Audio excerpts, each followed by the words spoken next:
Hi, everybody. We are not coffee with Jen and Sharon. I'm going to change that right now. This is so exciting to be able to correct this. There we go. Okay, today is Inside Scoop with Sue, and my guest today is Elizabeth Hamblet, who is a college learning disability specialist. And you provide a tremendous role for parents who, they've spent a lifetime trying to figure out a system, and then it just completely changes, right? Mm-hmm. So let's start with, in high school, are there things parents can be doing? Their kid has an IEP, they have some kind of accommodations, whatever it is they're dealing with right now. If they see past high school, whether it's college or some other experience, are there things they should be doing right now or could be doing right now to prepare their kid?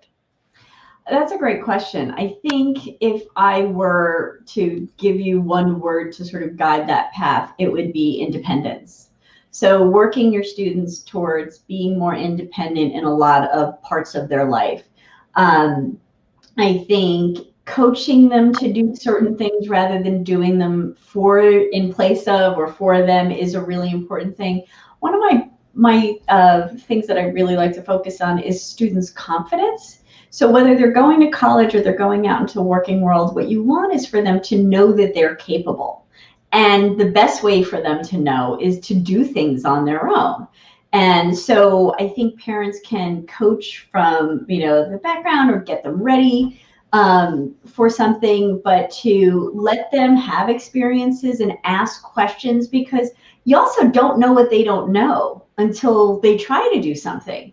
So, one of the things I had started doing with my own kids when they were, entered the teen years and in high school was when we go to a doctor's appointment, hand them the clipboard and have them start to fill stuff out. Because again, that lets them know what they know and puts them in a position to ask questions and develop an understanding of the kinds of things that they'll need to know to be a functioning adult moving forward.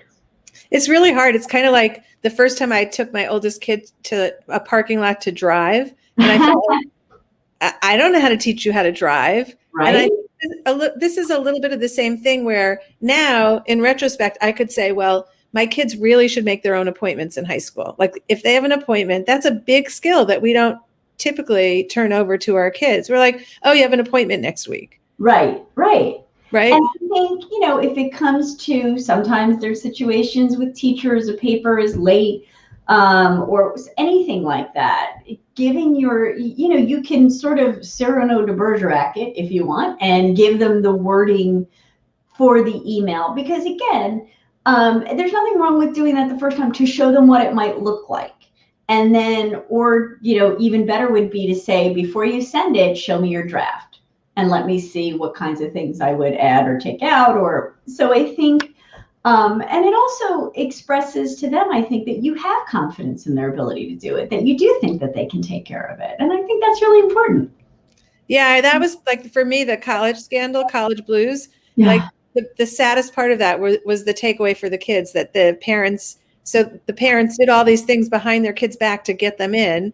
And what the kids heard is, you didn't trust that I could get myself into college. So it's like along that same vein of like when you let your kids do it themselves, you say, I have trust in you. You said it so perfectly. And that was also my primary takeaway from that whole thing too, was that how about these children, finding out that their parents, and also maybe that their parents didn't think that on their own they'd get into the kinds of schools they wanted them to or thought they should. And that's getting off track of what we're here to talk about. But I do think that theme of, getting your kids involved in processes so that they know that they can do things. But, it's funny because you do have to be mindful. You have to think to yourself, wait, should I do this for them? And you have to do that all the time. Like, it's like when you go to grab their laundry, it's like, oh, they're going to have to do their own laundry. They probably should do it. But so does your advice change during COVID? As far as their independence? So what's been interesting is, and I just mentioned to you, Susan, that I have a Facebook community for parents of students transitioning to college and those that are in it. And one of the things that's come up is when students register with the Disability Services Office after they have been accepted to and enrolled in a university, Often there will be an intake meeting where somebody from the disability services staff will abbreviate for the rest of this conversation to DS. So the DS staff member will ask the students some questions perhaps about when were you first identified as having a learning disability, how does it affect you? And with COVID, what's been interesting is, parents have been very thoughtful about saying, well, should I be in on this phone call, or the Zoom call, whatever it is, which is the same as if they were taking their student, to orientation and that opportunity was going to happen then. And it doesn't change, actually. I think it's probably been harder for some parents not to be aware of what's going on because we're all in the same place, right? So you walk by a room and you can hear your student talking to somebody and think, well, perhaps I would not have phrased that way or something. And I'm sure they don't appreciate us listening in and offering advice either. So no, I think actually it's because eventually it's the same thing. They will be going off and being independent. And so they are going to need self-advocacy skills. They'll need to know how to approach somebody when they're having a difficulty and who is the right person. What's the chain of command, so to speak? How long should you wait for a response to an email? Things like that are really important to coach them along with. And by the way, how quickly should they respond to an email? Well, I love what you just said, because it's like sometimes it's hard to understand what it means to let go of it and have them do it, but it doesn't mean they go from not knowing to knowing. They still need coaching along the way.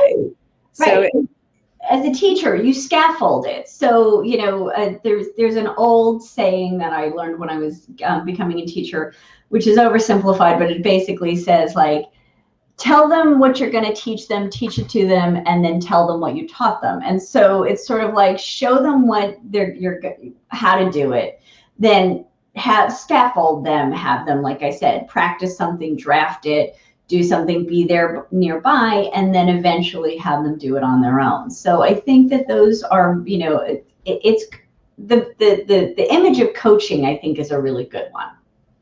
Okay, so you get to see all these families going through this experience, and not because we want to point fingers that anybody's doing a bad job, because we're all just doing the best we can. But you're here. So what are the stumbling blocks that you think parents could do better at?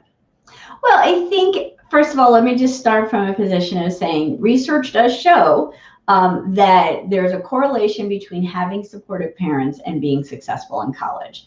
And I think that what's so challenging, and as a parent I get this too, is knowing where the line is between helping and crossing over into harming. And I don't think anybody, nobody does that intentionally, but where are you depriving your students of an opportunity to learn something or practice something? So I think, one thing that's really challenging is when you look at all of the 11th graders in your kid's high school, think about the wide range of readiness and capability at that point. And it's really hard to know where you should be putting more time in, because you look at somebody else's kids and you think, well, my kid should be able to do that.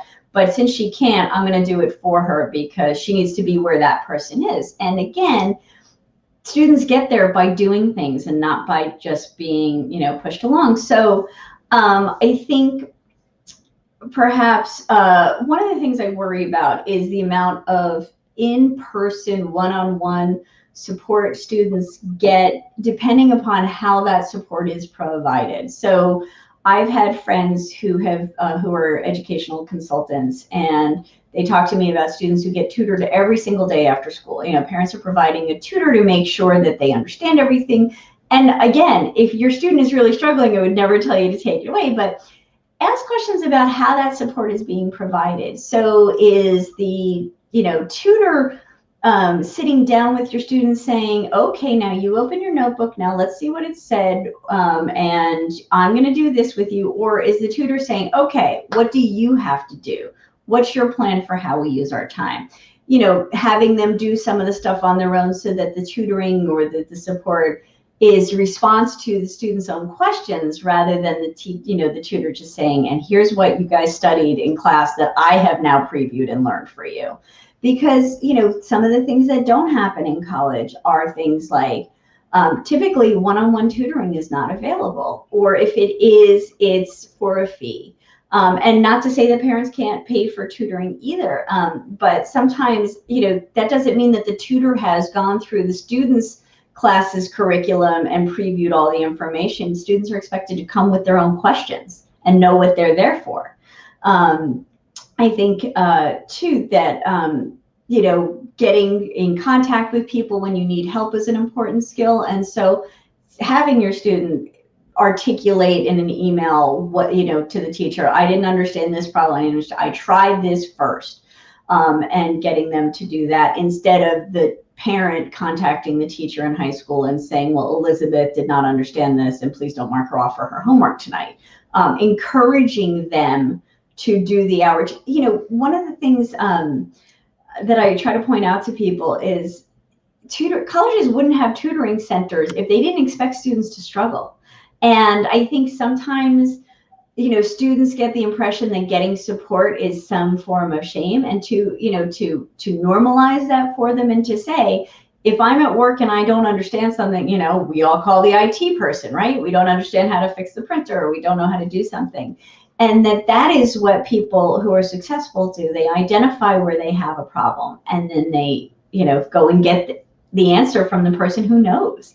And so to get them accustomed to seeking out help, I was going to say something else, but maybe it'll come back to me. Why don't you try? Okay, well, it's interesting. I had a few thoughts of what you said. So one is that getting a tutor is not inherently bad, but knowing that the tutor is not, because I could see myself running in the room and going, let me have your assignment book, and just taking charge of the whole thing. But you're saying, let them kind of play the same role you play, which is the scaffolding again, right? Like, it sounds like that's, so parents should be mindful of the tutor's approach to helping their kid.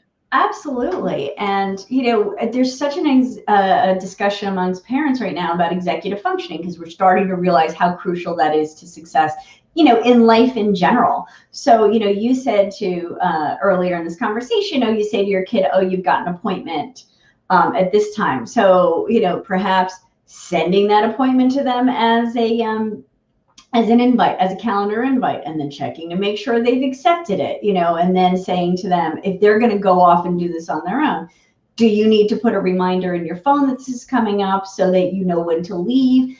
Talking them through all the stuff that seems obvious to us, as most of us as functioning adults, that perhaps doesn't make sense to them. Like, if you have a 5:30 appointment somewhere, you need to factor in traffic, which is not something I think the average teenager thinks of, but they'll be late to that appointment. Oh God, COVID has been even worse than the rest of my life when I forget about travel time. The COVID, literally, you could get off one Zoom call and get on the next, and you're like, wait, I have to eat something. Right, and I think we've done that to ourselves, right? We haven't built in time for breaks. And I think, trying to get students, there's a great article in Attitude Magazine about a Sunday night meeting. And I love that. And I was doing that with my family for a long time, where at dinner on Sunday, you say, okay, here's what I have to do this week. This is where, so where I am. What do you guys have to do? So that your students are starting to think ahead of time, like, what are my appointments this week? So I need to know that I got to have my gym bag ready on Wednesday, or whatever it is. But the idea of, setting aside some time to look forward, figure out where everybody's going to be, who needs, if you're lucky enough to have cars enough for everybody, does somebody need to borrow the car? Does somebody else need to get dropped off? And so you're sort of showing them the bones of executive functioning without, explicitly telling them that that's what it is. But the planning part of it, knowing how long things take, is really important. So if your kid has a paper due on Monday and it's Friday, saying to them, okay, how are you planning your weekend? What is it you're planning to do? If you're going to save this till Sunday night, how many hours do you think you're going to need? What time should you get started? Because without deliberate thought, this stuff just sort of happens to them. And they don't always reflect on, well, why it worked out that way. And, in 2 decades of working with college students, I've had many say to them, well, I do my best work under pressure. And I have to, kindly say to them, well, that's the only way you've ever done work. So I'm not sure you can compare it to anything else, but what would happen if you started that paper a couple of days ahead of time? Would you feel better doing it? Okay, let's ask some college questions. So you brought up the tutoring in college, and I'm wondering if you are a kid with learning disability, do you always go into the office that says disability on it? Okay.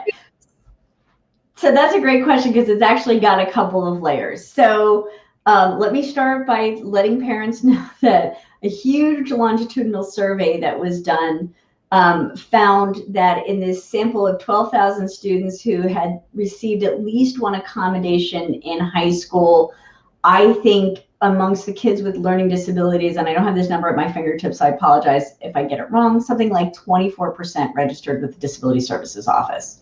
So that's a huge drop off. So in order to even get accommodations, they have to register with that office. Now, one of the things I want to point out too is that some universities, and for a lot of different reasons, the word disability is not in the name of that office, which may be encouraging to some students. Sometimes it's called the Office for Access or Accessibility. So if that's encouraging to your student, that's a good selling point for that. And generally, they just register with us when they first come in. Or whenever they're ready to ask for accommodations. And there is no cutoff, certainly not in the laws. The laws that are in place do not establish if you didn't register first semester freshman year, you can't register. And they hopefully won't be told that by anybody, but in case they are, they should know that that's not actually true. There's nothing in the law that says that. But they register with us. Again, there might be an intake meeting. They usually have to provide some documentation of their disability, fill out a form generally. And then once that's over, if they never want to come into the office again, if all they want is accommodations, very often they never have to, or all the communication is electronic. So I've seen from my electronic communities that a lot of my colleagues require students every semester to request either the physical letter that they're going to give to the professors, or if the message to professors goes through the learning management system, they actually have to request it. It doesn't just happen without their request. But in fact, there's not often a big reason for them to come into us. And one thing to be aware of, we were talking about tutoring before, colleges don't have to provide as an accommodation any kind of tutoring through the Disability Services Office, and many of them don't actually. So if you go to Hamblet University, my tutoring center might just be a bunch of upperclassmen who are good at French and econ and history, tutoring lowerclassmen, I guess, other students who are struggling. And students with disabilities aren't entitled to more frequent tutoring than anybody else gets, or they're not entitled to one-on-one tutoring if the academic support center only does 5 students to a tutor. If it's drop-in only, they're not entitled to make appointments. But all of these things are things to look at while your student's looking at colleges, because I can't give you numbers, I don't have any stats, but anecdotally, as I do some research for some of my presentations, I find that some colleges are doing stuff. Like I had done a presentation in Boston a few years ago, and UMass Amherst gives students access to a learning disability specialist for 6 months. So again, you're not entitled to more than that, but that was free. And so these are things that you can start to look at. And, there are fee-based programs that a lot more people seem to know about. But, those are things you have to apply to typically once you get into the college. So that might be a reason to go visit the Disability Service Center if that's where the tutors are located. Okay, so last question. Yeah. There's a lot of schools out there that really specialize in kids with learning differences. Mm-hmm. And then there are many schools, probably most schools, that have an office that offers services. So do you find that there's kids with particular diagnoses that do much better going to a school that's really dedicated to it as opposed to just the office? It's a great question. And it's a hard one to answer because, each of these kids is very individual. So I have had anecdotally parents and some students say to me that they accommodated themselves by going to a really small school where they got to know professors really well. But sometimes at a really small school, it might not even be a full-time job for somebody to be in charge of the disability services accommodations. It might be like the dean of students, and that is only part of their job. Sometimes a big school with a very robust disability services office can be a good match for students. The style of term, like the length of term, can be useful to students. So for some students with ADHD, going to a place where terms are shorter, but you take fewer classes can be helpful. You have fewer things to focus on, but the pace is faster. So if you're a slow processor or a slow writer, that may not be a good. So no rule of thumb. You got to know your kid. Yes, I'm sorry. I know, and I have a post up about, is there a best college for dyslexia? Is there a best college for ADHD? And spoiler alert, none of them specialize too. And I think I understand why people ask this question. None of them specialize in a particular learning disability. So there's no great college for kids with slow processing speed. But there are features of those things that they can look at. Mm-hmm. Okay, Elizabeth Hamblet, thanks so much for spending the morning with us. Thank you for your advice. Having me. It was a pleasure.